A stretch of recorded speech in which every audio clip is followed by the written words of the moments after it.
sure you see this in your area. Absolutely. You know, again, the aged infrastructure is one factor. The new development, innovation, cutting edge, high-tech opportunities that are not embraced, not incorporated into the infrastructure that we currently require are two major driving factors as to why we should be aggressive in our pursuit of infrastructure resources. There are those who, ourselves included, embrace an infrastructure bank bill, making certain that we can get more for the dollar, that we can leverage and stretch the commitments that we make to reach more projects. You talk about water infrastructure. I am seated on the Commerce Committee and am ranker on the Environment and Economy Subcommittee. So it's an appropriate place to review, inspect, further inspect the state of our drinking water infrastructure. And last district work period, just completed, I began with my crew at home the initial steps of reviewing with tours the water infrastructure that serves the communities that I represent. In Schenectady, New York, a town of about 60,000 individuals, we have some 240 miles of pipe. 240 miles in one community.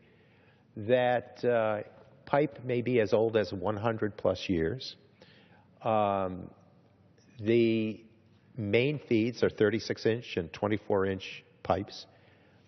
When you look at all of this infrastructure, knowing that the replacement factor is going to come, isn't it a better thing to plan how we're going to share those resources with community, understanding that when we have a water break, a water main break, and we witnessed many of those during the very harsh winter that the northeast of the country had faced this year. A number of the frost heaves are now busting this infrastructure. But when we have some of these major breaks, and you see the water flowing from that location, it is not just water that's flowing by. It's dollars and it's electrons, because it took immense amount of electricity, energy supplies, to treat that water. It took tons of taxpayer dollars to make certain that it's acceptable in its form as for consumption, drinking water, and of course it's the water wasted. So we need to see this as a way to save water, save dollars, save energy, and why not incorporate into this discussion all those elements that speak to drinking water needs in this country. You've seen too many, opportunities or impacts on communities where they've had this boil water provision for days, if not weeks. You see it around the country. People are getting impacted with this, again, infrastructure that is so old.